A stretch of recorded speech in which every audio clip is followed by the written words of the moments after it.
ધર્મ શું છે, આરાધના શું છે, પુરુષાર્થ શું છે, એ સમજાય એ બહુ જરૂરી છે.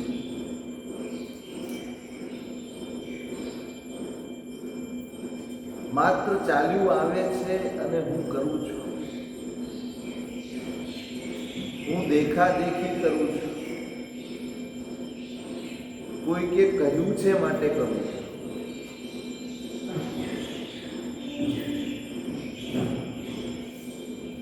ત્યાં જ ભૂલ પડે છે. ધર્મ તત્વની ગંભીરતા સમજાવી, ધર્મ શા માટે છે અને કઈ રીતે કરવાનું, શું કરીએ તો ધર્મ કહેવાય. માત્ર કહેવાતી ધાર્મિક પ્રવૃત્તિ કરીએ એટલા માત્રથી આપણે ધાર્મિક બની જઈએ, એટલા માત્રથી હું ધર્મ કરું છું એમ કહી શકાય? બહુ મોટો સવાલ છે. કારણ કે વ્યાપકપણે આ એક માહોલ ઊભો થયો છે, એક વાતાવરણ ઊભું થયું છે. તમે ક્રિયા કરતા હો, તમે તપશ્ચર્યા કરતા હો, તમે વધુ સમય આ બધામાં ગાળતા હો તો તમે ધર્મી છો એવી એક છાપ ઊભી થઈ જાય. અને છાપ ઊભી થઈ જાય પછી માણસને સંતોષ થઈ જાય છે કે અમે ધર્મ કર્યો. એ છાપના આધારે કદાચ આ જીવન પસાર કરી શકાય. કદાચ લોકોમાં આપણી એક છાપ ઊભી કરી શકાય. પણ જે લક્ષ્ય છે એ લક્ષ્ય સાધી નથી શકાય. લક્ષ્ય માટે જોઈએ ધર્મ, લક્ષ્ય માટે જોઈએ પુરુષાર્થ, લક્ષ્ય માટે જોઈએ પરિશ્રમ, લક્ષ્ય માટે જોઈએ સાધના. સૌથી પહેલો પ્રશ્ન તો એ છે કે આપણી પાસે ખરેખર કોઈ લક્ષ્ય નથી. આપણે પ્રભુના જિનાલયમાં આવીએ છીએ, આપણે ગુરુ ભગવંતોને વંદન કરવા જઈએ છીએ, આપણે થોડી કહેવાતી ધર્મ આરાધના કરીએ છીએ, તે ખરેખર સમજણથી કરીએ છીએ કે આ કુળમાં જન્મ્યા છીએ માટે કરીએ? ના, આ કુળમાં જન્મ્યા છીએ માટે. બાજુના ઘરમાં જન્મ્યા હોત તો આ ઝાલર વાગે છે ત્યાંથી ઊભા હોત, એની વળી બાજુના ઘરમાં ઊભા હોત તો વળી કોઈક તીર્થમાં જઈને ઊભા હોત, વળી કોઈક ગુરુને માનતા હોત, વળી કોઈક સ્વરૂપે કંઈક પ્રવૃત્તિ કરતા હોત જેને ધર્મ કહેવાતી. આપણી સમજણથી આપણે કરીએ એવું શું? શરૂઆત ભલે કોઈકના કહેવાથી થાય, શરૂઆત ભલે કોઈક હાથ પકડીને આપણને કરાવે, પણ ધીમે ધીમે ધીમે પોતીકી સમજણ પેદા ન થાય તો ધર્મ એ આનંદ બનવાને બદલે ધર્મ એ બોજ બની જાય. આ બોજનું પરિણામ, આ જે સ્થિતિ છે ને આ બોજનું પરિણામ છે. આપણને એમ થાય વળી મહારાજ સાહેબ આવ્યા, વળી વ્યાખ્યાન રાખવાનું, વળી એમની પાસે જવાનું, વળી એ કંઈક કહેશે કરવાનું, આ બધું બોજ બનતો જાય, આ બહાર બનતો જાય. હજી હમણાં ચોમાસું માંડ પૂરું થયું, હાશ હવે આપણે છૂટા થયા. જ્યાં સુધી છૂટા થવાની ઈચ્છા છે ત્યાં સુધી ધર્મ નથી. બસ બંધન લાગે છે, બોજ લાગે છે. કેટલી વાર, વારંવાર, રોજ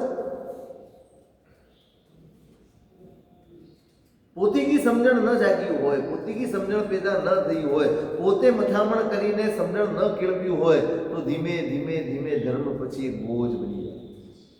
એ આનંદ નથી બનતો, એ પ્રસન્નતા નથી બનતો, એ તમને ખુશી નથી આપતી. તમારા ચહેરા ઉપર જે ઝલકવું જોઈએ એ ઝલકતું નથી. મોટા ભાગે આ સ્થિતિ.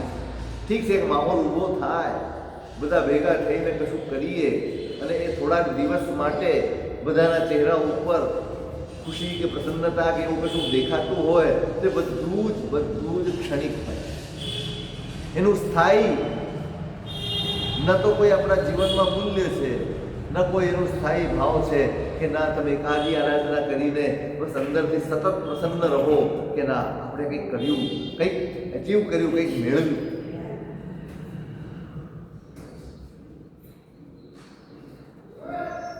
ખામી ક્યાં છે?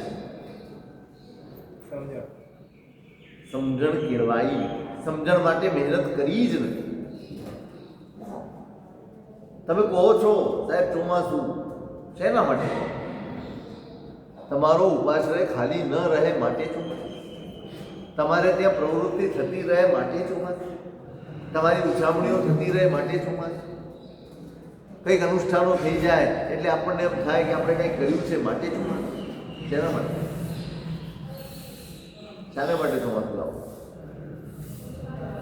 જો વર્ષો વર્ષ ચોમાસા થતા હોય, વર્ષો વર્ષ ગુરુ ભગવંતોનો સંયોગ મળતો હોય, ચોમાસામાં હોય કે શેષકાળમાં હોય કે ગમે તે સ્વરૂપે ગુરુ ભગવંતોનો સંપર્ક થતો હોય, કશોક તો બદલાવ આવવું, કંઈક તો ફેરફાર થવો જોઈએ, કંઈક તો પરિવર્તન અનુભવ આવવું જોઈએ. તમે જ્યારે બિઝનેસ શરૂ કર્યો, તમે બાળકને સ્કૂલે મોકલવાનું શરૂ કર્યું ત્યારે બાળક કેવું હતું? એને ક હાથ પકડીને લખાવવાનું કે ભાઈ આમ ક થાય, આમ અ થાય, બધું જ એને કરાવવું પડતું. એને ખવડાવવું પડે, એને પીવડાવવું પડે, એને નવડાવવું પડે, એને બધું જ કરાવવું પડે. કેટલા વાર?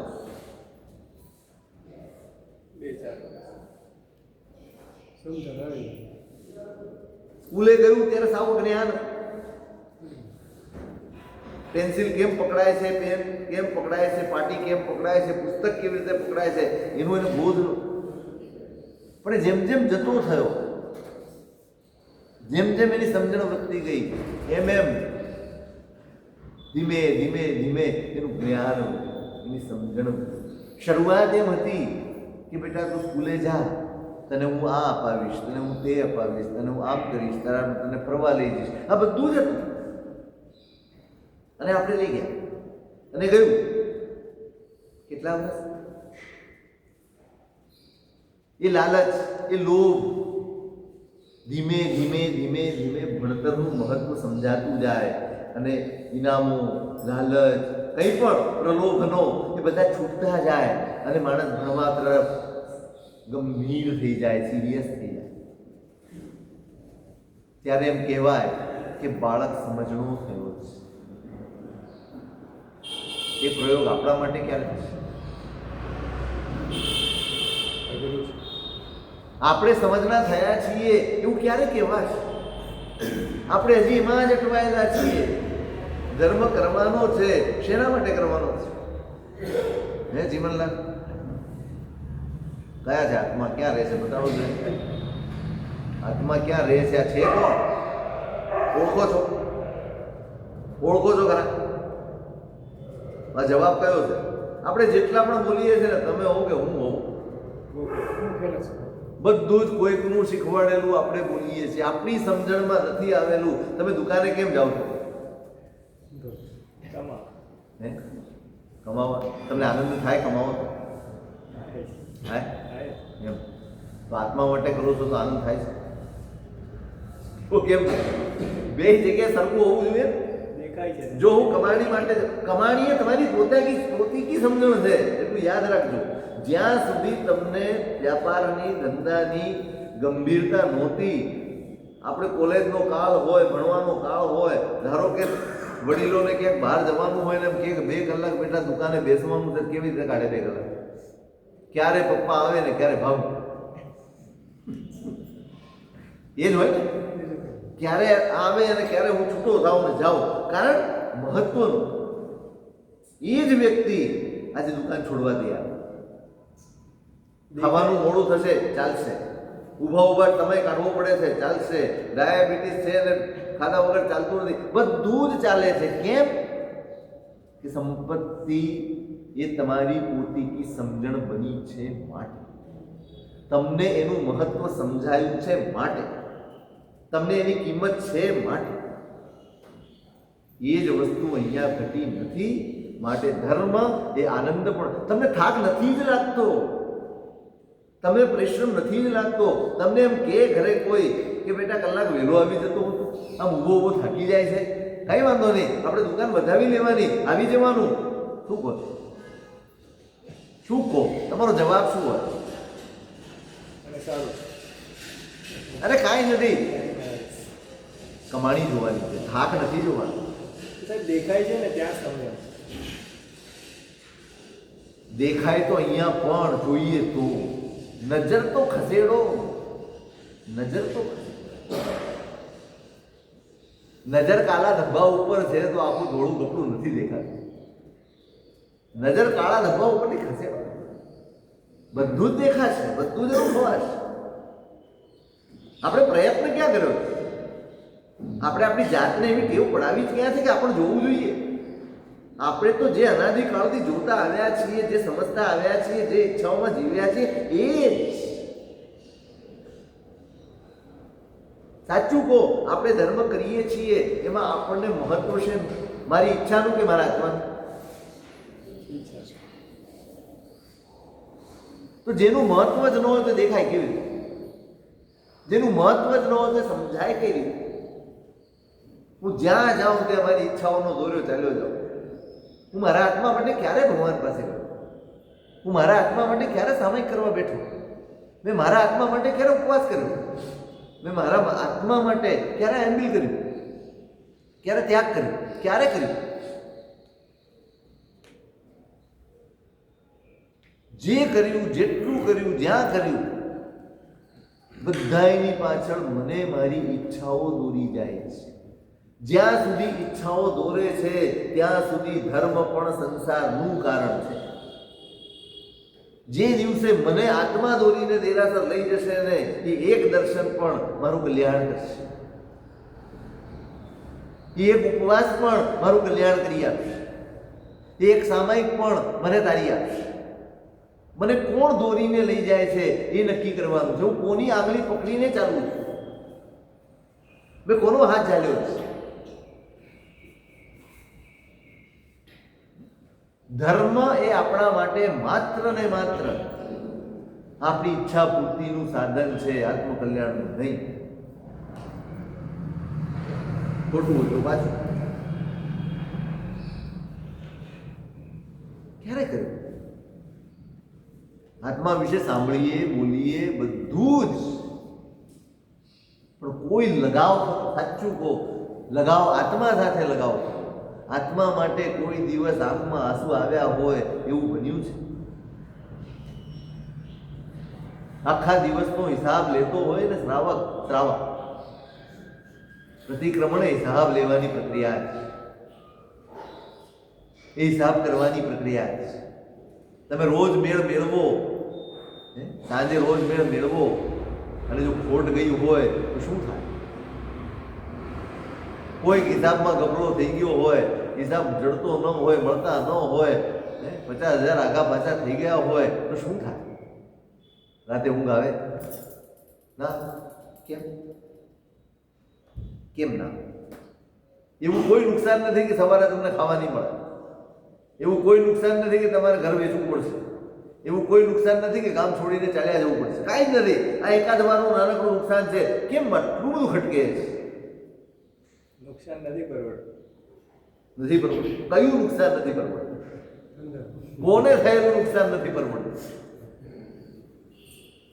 જે તમે લઈને આવ્યા જ નહોતા, જે તમે અહીંયા જ મેળવ્યું છે અને અહીંયા જ મૂકીને જવાના છો, એ નુકસાન નથી પરવડતું. જે સાથે આવવાનું છે એનું નુકસાન જ નથી લાગતું. એ રોજ મેળ કેટલા મેળવે છે? વર્ષી સાહેબ કેટલા છે તમારે? 66. એટલા લોકો રોજ મેળ કરે છે? ના, પૂછવું તો પડે ને મારે. 66 જણા વર્ષી તપ કરે છે, 66 જણા પ્રતિક્રમણ કરે છે ખરા? તમે કેમ કરો છો વર્ષિત? આ મહિના તોડો. ફરી ગોખેલું. ક્યાં સુધી આમાં અટવાયેલા રહેશો? 4 ઓપ્શન આપવામાં આવે, એમાં એક ઉપર ટીક કરવાની છે ને આપણે ટીક કરતા જ.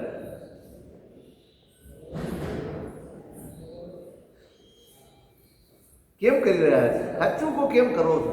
તમે સમજણપૂર્વક કરો. તમે કરો છો એની અનુમોદના છે, ભલે જેટલા અંશે પણ તમે કરો છો એની અનુમોદના છે, પણ કેમ કરો છો?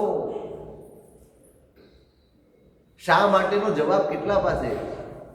હાર સંજ્ઞા ભગ્યા બધું બહુ અઘરી ઊંચી વાતો છે, બહુ જ ઊંચી વાતો છે. મને તો ઘણીવાર સવાલ થાય અને જોવાય ને ત્યારે બધો આપણો સવાલ સાચો પડે એવું લાગે. ઉલટાની હાર સંજ્ઞા ભરી જાય. આ બોર્ડ લખેલું હોય, કેટલી આઈટમ હોય? 30-35. તોય ઓછી પડે તો એક ડોલતું હાથમાં હોય. 35 કરતા ઉપર એકાદ વસ્તુ યાદ હોય આ લોકોને, આ નહીં હોય. હા, તમારી તબિયત એવી હોય, એની કોઈ જરૂરિયાત હોય અને એનું એ અનુપાન તરીકે તમારે કાંઈ લેવાનું હોય અને તમે લાવતા હો, પણ આ પણ જ્યાં હોય એમાંથી છોડવાનું છે, ત્યાં ઉમેરો કરવાનો. તપ એ ઉમેરો કરવાની સાધના છે કે ઘટાડો કરવાની સાધના છે? શેની સાધના છે? આપણે ઉમેરતા જઈએ છીએ, પછી એમ વિચારીએ છીએ કે અમારી સંજ્ઞા તૂટે. સંજ્ઞા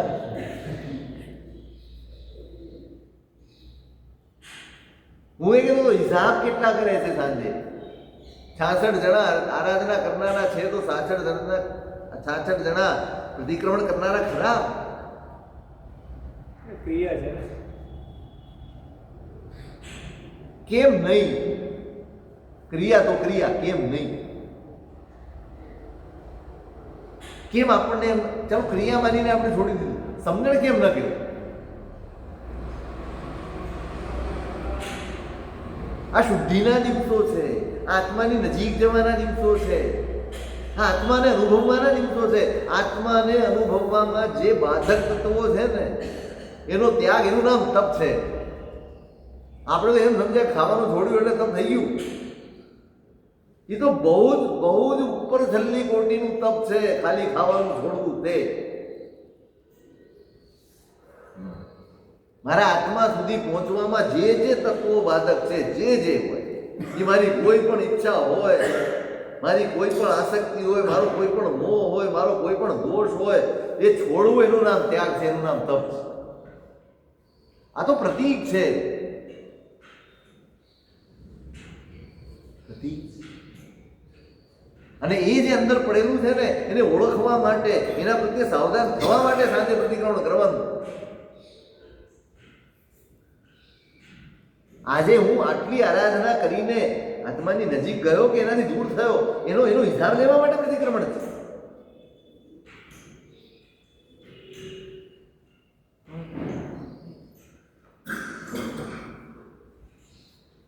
એ સમજણ ખબર નહીં આવશે કે નહીં.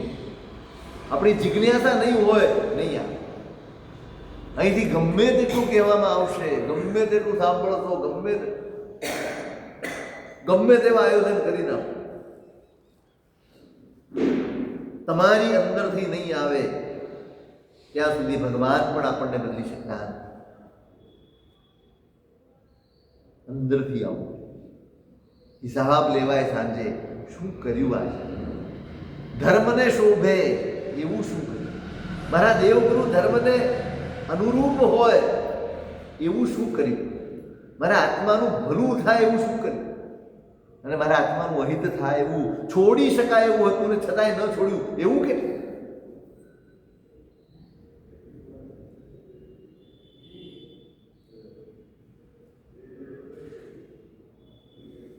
આંખો ભીની થવી જોઈએ. ખોટ ગઈ, ખોટ માટે કર્યું, ખોટ માટે કરતા, ખોટ માટે શરૂ કર્યું છે. કશું પામવા શરૂ કર્યું, કશું અનુભવવા શરૂ કર્યું. અને આટલા હવે તો તમે હવે તો કાઉન્ટડાઉન શરૂ ને 5 to go. 50 ઉપર થઈ ગયા ને 50% ઉપર તપ પતી ગયું ને એટલે હવે તો કાઉન્ટડાઉન હવે ઉછામણીઓની તૈયારી કરશે પારણા ક્યાં કરવા કેવી રીતે કરવા આ તો સારું છે આમાં શેરડીના રસનું જોઈ છે એટલે કાંઈ માથાકૂટ નથી શું ખવડાવવું પણ શું ઉત્સવ કરશું શું આ કરશું આ જ નહીં.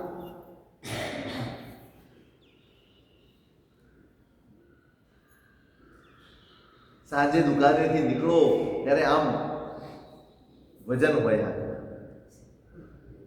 ત્યારે આખા દિવસના થાકનો અનુભવ ન હોય પ્રસન્નતા હોય આનંદ હોય કમાઈને નીકળ્યા અહીં તો જેમ થશે બસ હવે તો મહિનો જ રહ્યો હવે 20 જ દિવસ રહ્યા હવે હા હવે પાડો તપ બોજ લાગે છે મેં કહ્યું ને હમણાં શરૂઆત તપ બોજ બની જાય છે આનંદ નથી બન્યો તમને એમ નથી થતું કે હવે તપ કરશે તો છોડી દેવું જરૂરી છે છોડી દઈએ શરીર ટેવાઈ ગયું છે સાચું કે દિનેશ રોજ ખાવાની જરૂરિયાત કરી ખરેખર શરીરને જરૂરિયાત કરી ડિમાન્ડ પણ છે હું ખાઉં છું એ બધી વાત જુદી ડિમાન્ડ કરી આ તો મેં અનુભવ કર્યો છે માટે તને પૂછું રોજ પહેલી વાત તો 3 ટાઈમ ખાવાની બિલકુલ જરૂરિયાત અને રોજ ખાવાની તો બિલકુલ જરૂરિયાત નથી પૂછો આપણને દેખાય શરીર દુબળું પડ્યું છે ફલાણું છે ઢીકણું છે બાકી સ્ફૂર્તિ એને પૂછો સ્વસ્થતા પૂછો જે વર્ષી તપ કરે છે એને પૂછો ઉપવાસમાં વધારે સારું લાગે હા ખરેખર સારું લાગે તમે છઠ કરો છો તમને ખબર જ નથી પડતી કે 2 દિવસ અમે વાપર્યું નથી મન ઉપર ન લઈએ તો કોઈ ફરિયાદ શરીર કરતું નથી ફરિયાદ કોણ કરે છે શરીર કરે સાચું કહો ખાવાની ડિમાન્ડ કોની છે આખા દિવસમાં શરીર ખાવાની ડિમાન્ડ કેટલી વાર કરે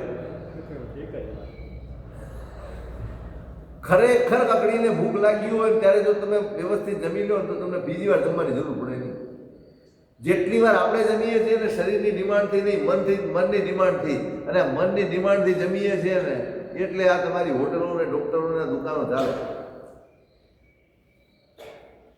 શરીરની આવશ્યકતા નથી બિલકુલ નથી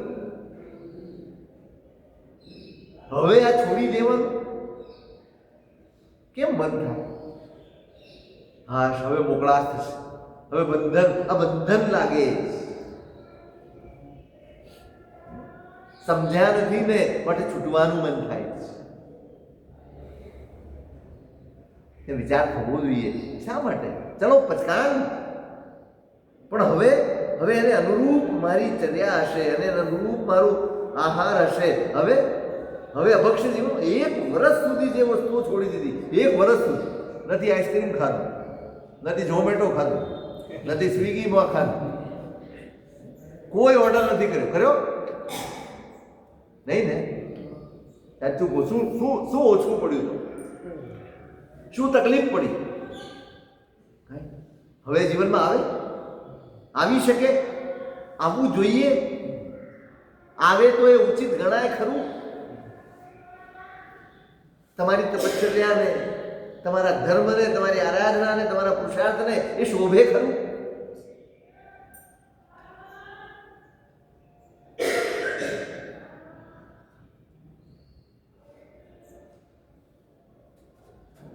ધર્મને આનંદ બનાવો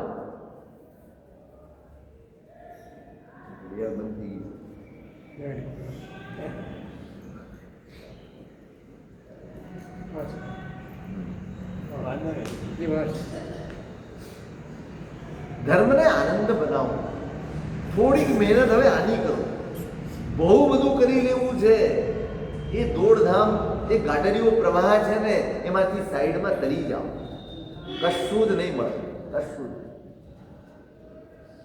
આપણે ઠેરના ઠેર છીએ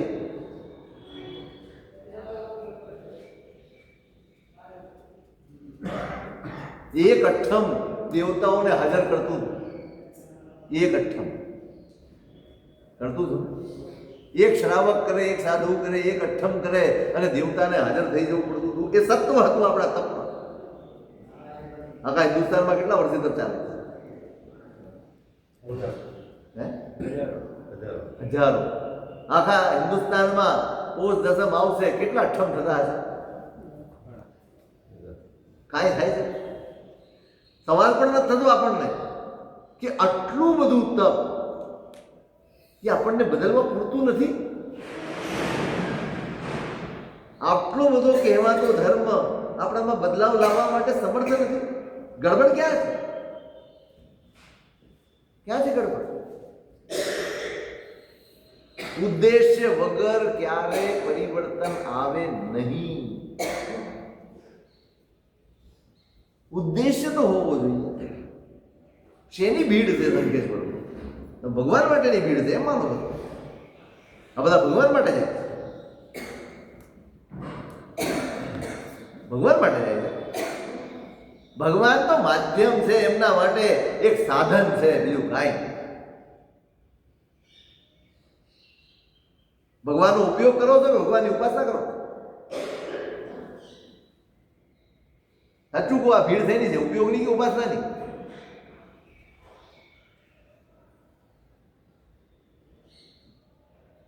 આકરું લાગશે તમને. એમ થશે કે અમારી શ્રદ્ધા ઉપર આ શ્રદ્ધા છે જ, આ સ્વાર્થ છે. આત્મામાંથી જાગે ને એનું નામ શ્રદ્ધા છે. ઈચ્છામાંથી જાગે સ્વાર્થ.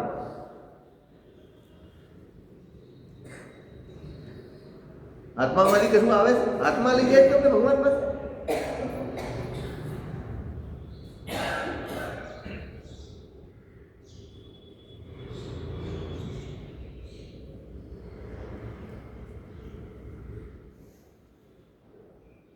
અંદરથી તમારી સમજણ, તમારી પોતીકી સમજણ એ જ તમને આનંદ કરાવશે. બસ કરીએ છીએ સમજણ વગર કરીએ, કોઈ પ્રસન્નતા નહીં, કોઈ આનંદ નહીં. બસ આટલું બધું અને કોઈ બદલાવ, કોઈ પરિવર્તન. હું એ કહેતો છું કે આટલી બધી તપશ્ચર્યા, એકથી દેવતા હાજર થઈ જાય, આપણે ફાફા મારી. હું એમ નથી કહેતો દેવતા હાજર કરવા, કમ સે કમ અરસ પરસ મૈત્રી વધી હોય ને, આટલું પરિણામ આવે ને તો આમ સંતોષ. તો એમ થાય કે ના ધર્મ આરાધ્યો,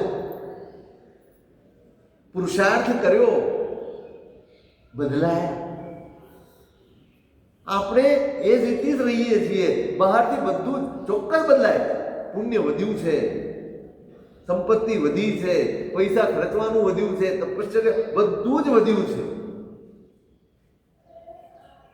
ધર્મ બહારની વૃદ્ધિ માટે નથી, અંદર જે ભર્યું છે ને એને ઘટાડવા માટે, એને ભૂસવા માટે છે. ધર્મ ઇરેઝર છે, અંદર ભૂસાવવું જોઈએ, અંદર ઘસારો પહોંચવો જોઈએ. જે બધી અનાદિકાળથી પોષેલી ઈચ્છાઓ છે, મોહ છે, મારું તારું છે, રાગદ્વેષ છે, કસાયો છે, વિષયો છે, એને ઇરેઝ થવું જોઈએ. આ બધું ઘસાવવું જોઈએ, ઘસારો પહોંચવો જોઈએ, એને ધક્કો લાગવો જોઈએ. હવે નહીં, અંદરથી સંકલ્પ જાગવો જોઈએ, સત્વ પ્રગટ થવું જોઈએ, સત્વ જોઈએ.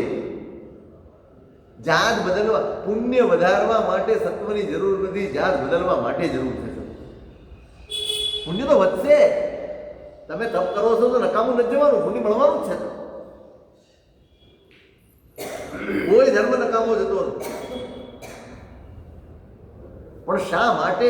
મુખ્ય ઉદ્દેશ્ય છે એ ન સધાય. તમને 2 ટાઈમ ખાવાનું મળે છે, તમને કપડાં પહેરવાના મળે છે, તમારું ઘર તમને મળી ગયું છે, તમને સંતોષ છે નહીં? તમે વધુ કમાવાની મહેનત કરો છો. તમને ખબર છે ભલે 8 દી દુકાન નહીં જવું તો મને કાંઈ ફરક પડવાનો. સાચું કહો, પ્રમાણે કોઈ ફરક પડે? હા, તમને બીક હોય મારો ગ્રાહક જતો રહે, બાકી કાંઈ ફરક પડે. અને છતાંય તમે જાઓ છો નહીં. બધું તો આપણે માત્ર પુણ્યથી સંતુષ્ટ કેમ છીએ? બસ કાલ કાંઈ નહોતું, આજે બધું આવી ગયું, આજે બધું મળી ગયું, બસ થઈ ગયો ધર્મ, પામી લીધું. અંદર કોઈ હલચલ નથી મચી, અંદર કોઈ બદલાવ નથી આવ્યો, અંદર સ્વભાવ જ નથી સુધર્યો. અંદર એ જ રાગ દ્વેષ, એ જ મારું તારું, એ જ ડંખ અને દ્વેષ, એ જ આંખ લડવાનું કામ, એ જ એકબીજા પ્રત્યેની નફરત, એ બધું જ અકબંધ જળવાય અને છતાંય આપણે ધર્મી કહેવાઈએ. આ કેવી વિડંબના છે, આ કેવી વિડંબના. શું છે ધર્મ? સંયમમુરી મહારાજે એક જ શબ્દ, એક જ વાક્ય, અપ્પા ખલુ સંયમ રખ્ય. આત્માનું રક્ષણ થાય એવો દરેક પ્રયત્ન ધર્મ છે. બસ ધર્મ બીજું કઈ છે જ. આત્મા સચવાય એ પ્રવૃત્તિ ધર્મ છે. પછી તમે ખાતા હો, ધંધો કરતા હો, જે કરતા હો, આત્મા સચવાય છે, આત્માનું હિત સચવાય છે, આત્માનું ભલું સચવાય છે, તમે ધર્મ કરો.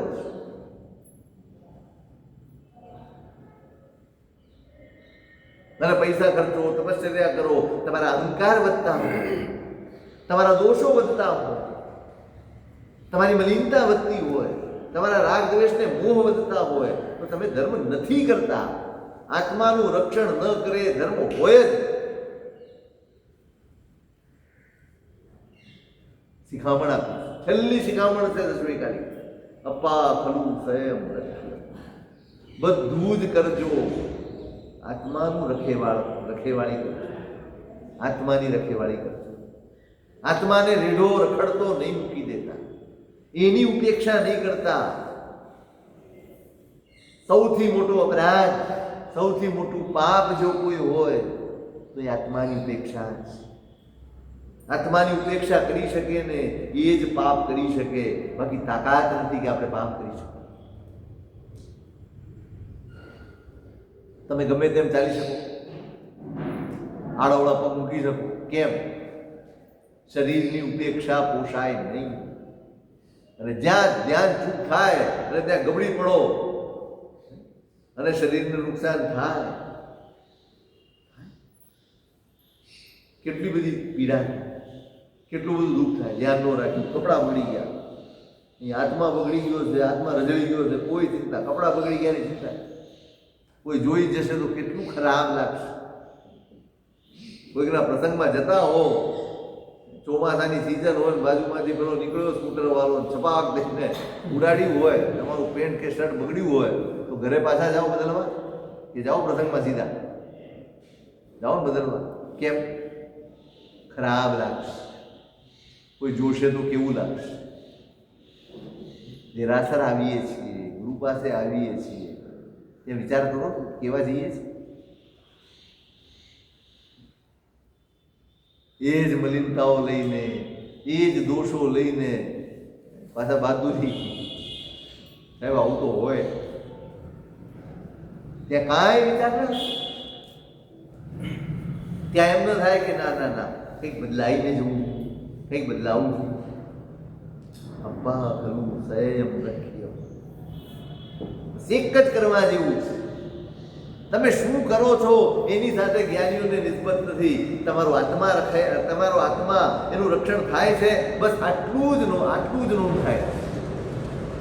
ધર્મના ખાનામાં ધર્મ અને અધર્મ બે ખાના પાડો તો ધર્મના ખાનામાં એટલી જ નોંધ થશે કે તમે ક્યારે આત્માનું રક્ષણ ચિંતવ્યું, તમે ક્યારે આત્માના હિતની ચિંતા કરી, તમે ક્યારે આત્માના હિતનું રક્ષણ કર્યું, એટલું જ નોંધાશે. તમારા માસખમણ નહીં નોંધાય, તમારી દીક્ષાએ નહીં નોંધાય. જેમાં આત્માનું હિત નથી એવી દીક્ષાની પણ નોંધ જ્ઞાનીઓ કરતા.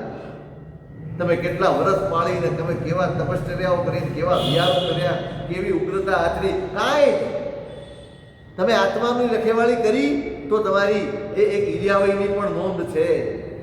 તમે આત્માની રખેવાળી કરી તો મિચ્છામી દુક્કડમની પણ નોંધ છે. પણ આત્માની રખેવાળી નથી ને તો એ લાખો પૂર્વના ચારિત્રની પણ નોંધ નથી.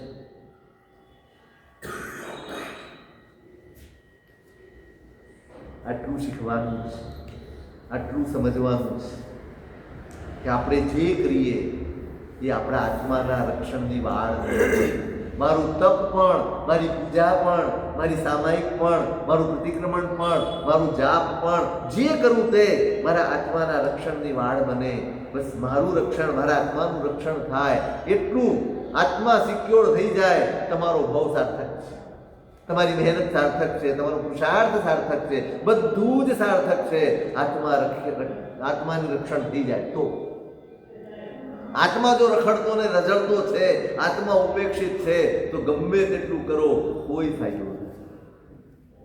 આ ડરવા માટે નથી, આ ચેતવા માટે છે. સંયમ બહુસુરી મહારાજની શીખ અહીંયા કોતરીએ અને એ પ્રમાણે ઉદ્યમ કરીએ તો જે કંઈ પણ કરીએ છીએ ને એની સાર્થકતાનો અનુભવ કરશો અને આનંદનો અનુભવ કરશો. જેમ જેમ હળવાશ વધશે આત્માની અને આનંદ બનશે. ધર્મ હળવો કરીને આનંદ આપે. આપણો પણ ધર્મ એવો હોય કે જેથી આપણો આત્મા હળવો